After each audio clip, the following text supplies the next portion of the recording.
Samuel Bandy začal svoje pôsobenie v otcovej kapele Juicy Band. Veľký úspech pre našu kultúru. Od malička sme mali doma skoro všetky hudobné nástroje. Sme skúšali od malička cymbal, kontrabas, violu, husle a tak mňa tak chytili husle, že keď som sa narodil, tak mi dali svačik do peninky.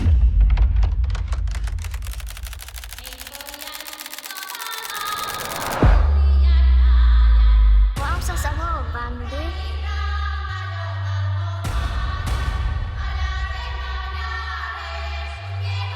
Ja som už skúsený.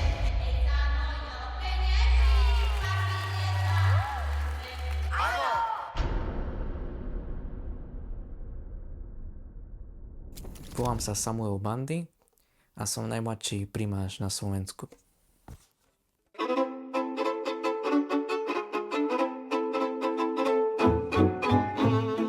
Mám 19 rokov. Momentálne som študentom štátneho konzervatória Jozefa Adamoviča a Petra Dvorského na Timonovej ulici v Košiciach a som primáš našej rodinnej kapely Juicy Band Orchestra.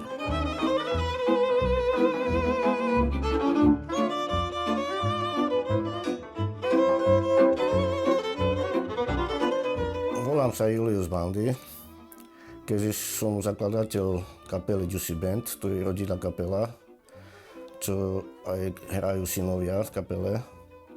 Najmladší Samo Bandy, Julo Bandy a Kristián najstarší. Vlastne u nás je taký zvyk, že keď sa narodí malé dieťa, tak rodičia dávajú svačik do perinky, lebo to je taký muzikantský zvyk.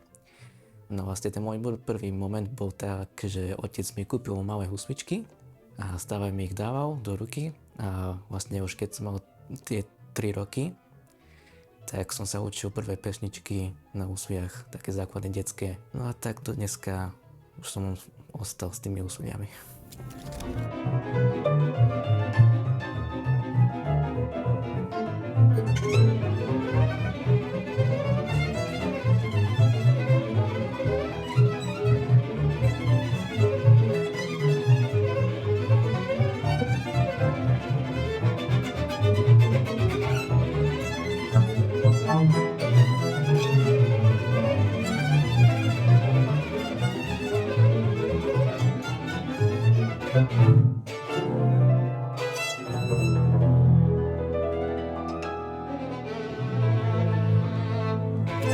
A keď sme tak spolu cvičili, Samko bol malý, on strašne ho to bavilo.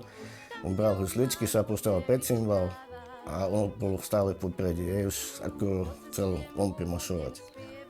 Takže prakticky od 3 rokov už ťahal na husle. A týmto išlo rok aj rok. Lepšie nastúpil do základnej muzickej škole. Keby to išlo po masle moje, že mal ten veľký vzťah k tomu, bavilo, volali ho stále Mali a Mali veľký primáš, teraz ho volajú. Keď som mal tých 6 rokov, tak som si uvedomil, že toto je tá cesta, s ktorou by som ja chcel pokračovať, lebo od mojich 8 rokov ma otec zobral do rodinnej kapely a vlastne od 8 rokov som začal koncertovať s našou rodinnou kapelou. Čiže tieto roky boli pre mňa také, že som sa rozhodol, že toto je moja cesta, s týmto ja budem navždy. A toto je moja vlastne profesia. Naše prvé spoločné vystúpenia pamätám.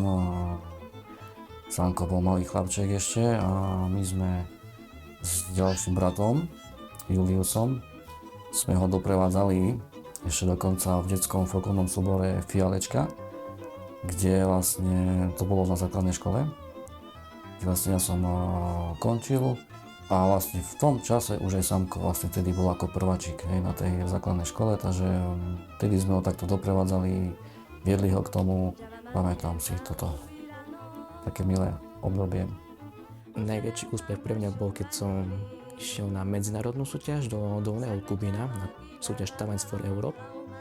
Tam bola porota vlastne z celého sveta. A vlastne boli tam so mnou súťažiaci z Korei, z Japonska, z Turecka, z Bieloruska, z Maďarska, že z rôznych krajín. A mne sa podarilo dostať sa do druhého kola a získať za Slovensko 4. miesto. A samozrejme medzi tým som bol aj s kapelou na súťaži a to bolo v Československu má talent.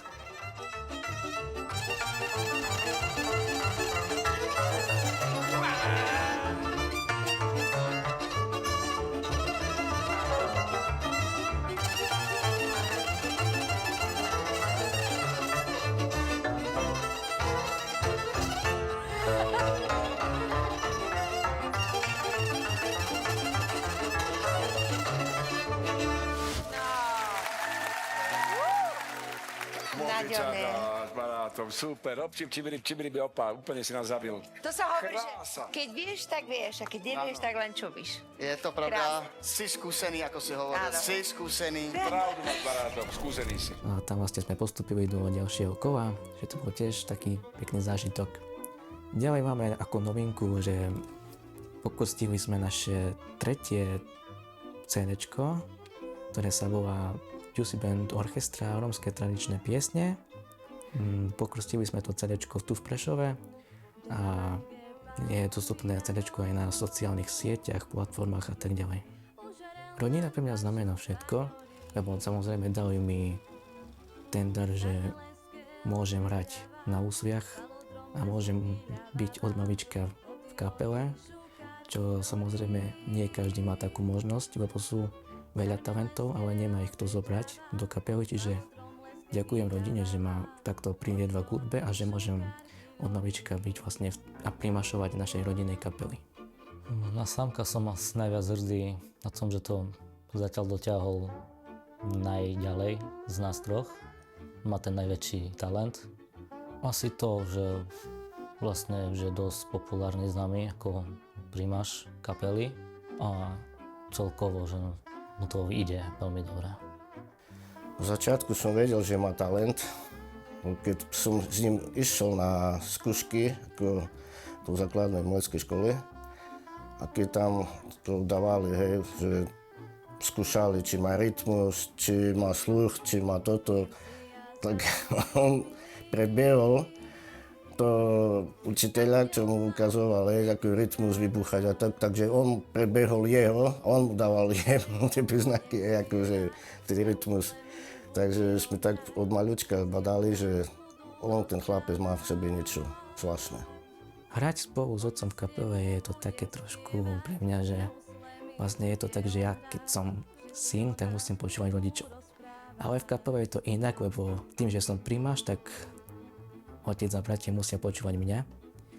Čiže, lebo ja keď som ten primáš, tak ja musím udať tempo, aké skladby budeme hrať. Je to také, že je to taký nezvyk, ale je to také, že je to pekné proste. Nikdy nezabudneme na náš spoločný koncert, ktorý bol v Maďarsku v Budapešti, kde vlastne sme boli na jednom pódiu s najväčšími maďarskými hviezdami, ako je Bango Margit, Puka Karoli a ostatní. Taktiež cigánsky orchester 40 členný. Môj najväčší sen je sa dostať do Budapešti, tam pôsobiť, hlavne aj by som chcel ísť na listovú akadémiu do Budapešti, ale to je to môj sen, ale tak budem rád, ak sa dostanem aj do Bratislavy, ale tak v Budapešti listová akadémia je to môj sen sa tam dostať a uvidíme, ako bude čas. Prijal by som sa Movi, aby sa mu splnil jeho sen, dostať sa na listovú akadémiu v Budapešti a taktiež natočiť CD album s maďarskými hudobníkmi. Tak Sámkovi by som chcel odkázať do života, že by ďalej pokračoval v tom, čo robí, že by udržiaval tú tradíciu aj vlastne tú rodinnú kapelu a nech sa mu v živote len darí.